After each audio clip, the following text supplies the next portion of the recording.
Hey guys, welcome back. I'm here with my teammate Matt Chatlaong. Is that how I say it? Chat-laong, but yeah, we're Chatlaong. close. Everyone Yeah. says it differently, I feel. That's all right, man. That's all right. You guys have seen him in my other videos. He was beating me. He's a fantastic field sprinter, and this is his footage. This is from the Folsom Winter Criterium, this kind of bean-shaped course that we're looking at. And tell us about the course, who was there, and whatever else is going on, Matt. Yeah, right on, man. Excited to be on the channel, and hopefully you guys will see a little bit more content from me throughout the year as we get to take on the NorCal racing scene and also race around the country. So we'll get it going here with the Folsom Crit. But yeah, in general, this course is pretty darn relaxed. There's two corners and then like a long sweeping backstretch.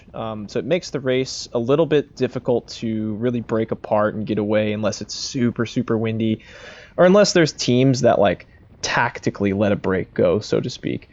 In this race in particular, there was a really big field. It was a P123 72 riders, I think they announced at the start line, which is pretty huge for a February race. Cool to see. But there really weren't a lot of big teams. There was four of us, so myself, Creighton Gruber, who just won the first race of the season a couple weeks ago, so hats off to him. Sam Benedict, 35 plus, reigning 35 plus national crit champ, and Andrew Shimizu, who's also a super, super strong all-arounder with a good kick. So there were probably a few other teams, I would say, with a few riders. Alto Velo, Team Swift, Teroon, Jeff's former team, and trying to think if there were any others. I think that pretty much. Davis was there. I saw some Davis jerseys, but there wasn't a huge team presence, right? No, and that's what kind of makes this race interesting. It does add like a random sort of spin to things when there aren't like big teams to control it. So. Did you guys have a plan coming in? Sort of along with the theme of random, not really. We basically said that we would be okay with any one of our guys up the road, or if it came down to a field sprint kind of riding for me if I was feeling good. So we were fine with kind of playing the wild card thing and just sort of taking the race in stride. Cool. Let's get into a few laps to go and talk about the race. All right, so we're towards the end of the race now, and just to catch you guys up, Matt, tell us what's happened so far in the race. So far, it's generally been like a random kind of flurry of attacks each lap. The pace hasn't been extremely high for any given point of time to where the field's broken up. There's a little bit of crosswind on the long stretches on the course, but not enough to make anybody really, really stretch the rubber band and force a breakaway. But Andrew, Sam, and Creighton have done an awesome job riding into every single breakaway, also taking some time to actually be the aggressors and start some breakaways. Andrew countered a pretty hard lap that happened maybe halfway through the race. Got a really good gap. Pretty much every major team was represented, and he was able to help drive that thing out to like almost 30, maybe even 40 seconds at one point. I definitely thought that it was gone.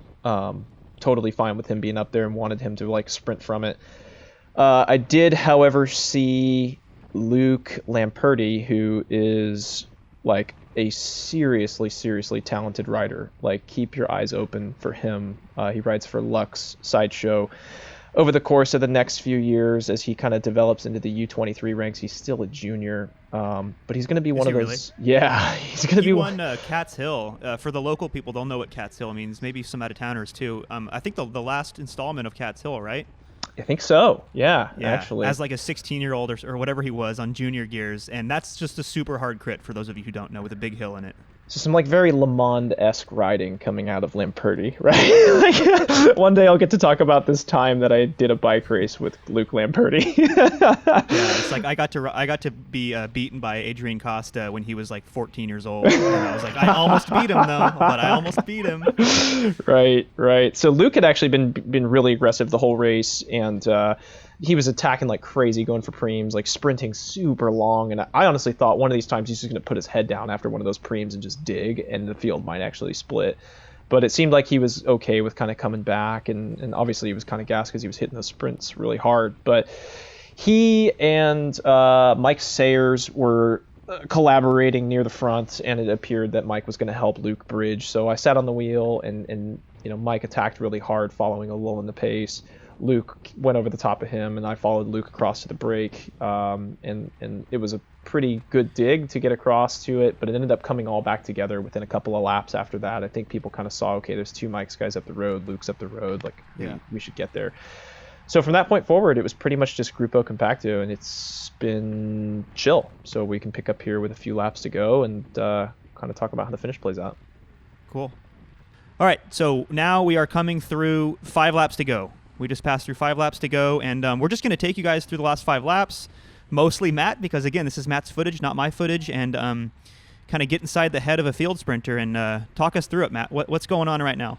Yeah, so at this point, we're pretty much in an awkward position. There's 4 of us, counting myself being the sprinter, and one of us is being the final lead-out person who needs to really take a big turn of speed on the last half lap.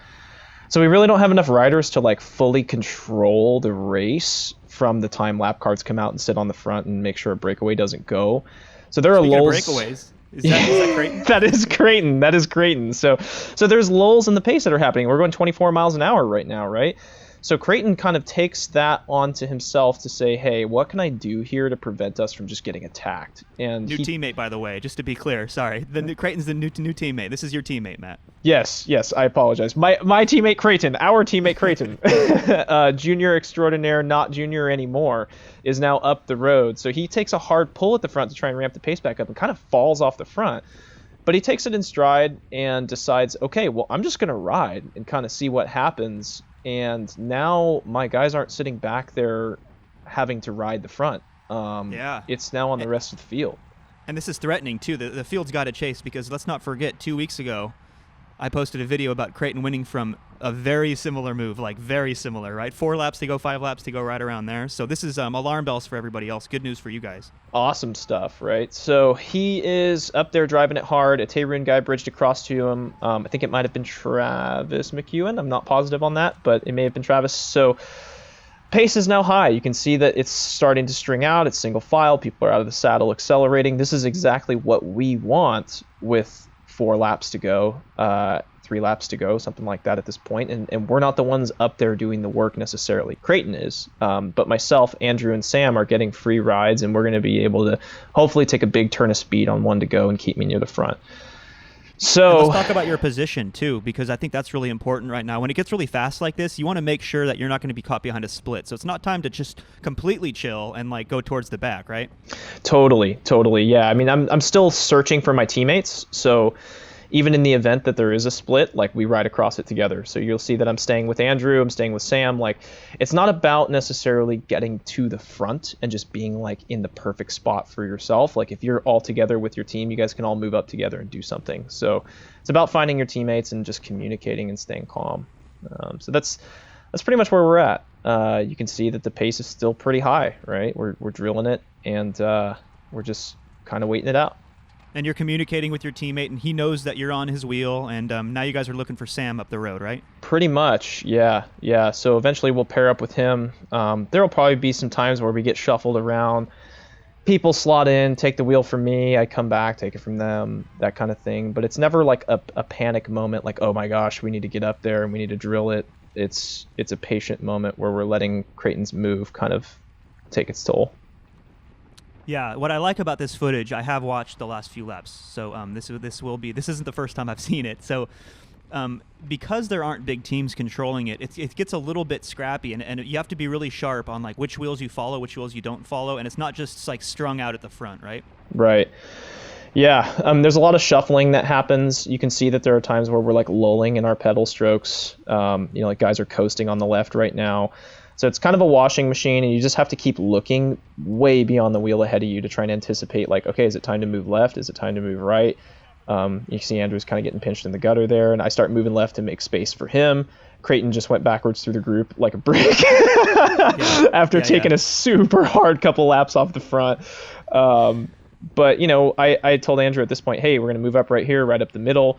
We're riding together. He's on my wheel. I'm looking for Sam, and I think we're coming around for what, 3? Is it 3 to go or 2 to go at this point? You're going to be crossing the line at 2 to go, and Okay. I just want to say that like this is a really important time right here, and like knowing those little gaps. I talk about this in some of my other videos on my channel, where it's like crits are based on like millions of little decisions. Success in crits is based on a million little decisions throughout the race, and at moments like that where like the brake is caught and then there's like some confusion, you could easily go from like top third to like the back third of the race, just like that.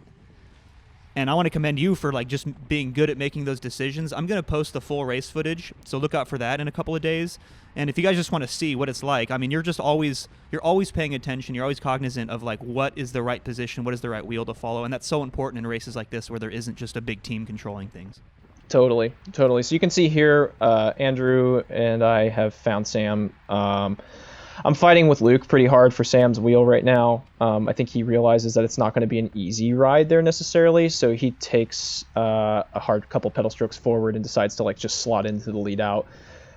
Sam kind of willingly lets him in, knowing, okay, like Luke's not just going to sit up in front of me, right? Like he's probably an okay wheel to have in there. He's trying to stay safe and stay near the front of the race and have a chance at the sprint without having a team there. So we're pretty all right with that. It's also an extra body in there to kind of make some buffer for the last lap when Andrew pulls off if there's a little more time.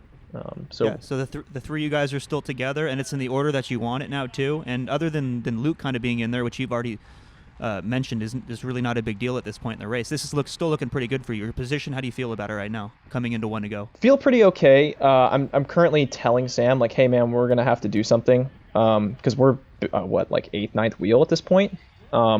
Not a perfect place to be, but there's still a lot of time and there's only 2 of us, right? So when you are 8th or 9th wheel, you start seeing things like that. Somebody's going to take the inside on you. Somebody's going to move up the outside on you. And Andrew's... Oh, sorry, go ahead. Oh, I was just going to say that's Andrew's power right there. I didn't mean to cut you off. That's Andrew's power. He's taking over on the front right now. Yeah. So he takes such a big turn of speed. Honestly, like I kind of fell asleep at the wheel. I'm getting gapped. Not good sprinter tactic. you gotta be paying attention, man. So if we do look at the side that we moved up on a little bit too, I was a little bit exposed in the wind because it was a slightly right to left wind, but Sam is just freaking lighting it up right now. He's going so hard. Oh dude, look at those legs. I mean, how can you not be jealous? And he just holds it like at between 800 and 900. He's just so consistent. Right, you're right. And then you take the inside right here, and I don't know, you're pretty hard to beat from 150 meters first through the last corner. Yeah, that was our goal. So we wanted me to be able to take it into the final turn. It would be nice to maybe go back and replay some of that again and talk about potential areas for improvement on my part. All right, so we're back now. We're coming through 1 to go, and there's tons of good information that can be gleaned from this last lap that I want Matt to talk about. So hit us with it, Matt. Yeah, so coming into 1 to go, I definitely see some spots where I made some mistakes, which is interesting. In the race, you don't necessarily feel like it happened, but in turn 1 there, I let somebody come up the inside. It sort of catches me off guard. I end up getting gapped off Sam's wheel a little bit. You can see there's a gap here. If that person had held that line, they probably could have taken the wheel from me. Someone else could take the wheel from me. So there's a bit of a gap right there. It's a bit of a gap. Like this Tarun guy could have slotted in. So I'm just asleep at the wheel here, and I'm lucky it kind of turned out okay. But and you're on the wrong side of the wind too, right? Wrong side of the wind as well. So something we didn't really chat about as a team is like when we do move up and like Andrew takes this massive turn of speed on the front on 1 to go, we should probably all do it together on the outside on this like long sweeping area because this road's so huge. There's plenty of space. We could have done it, through turn 1 together and come around. But, it's sort of fine. It worked out. But, when you're looking at ways that you could improve it, that's a spot for sure.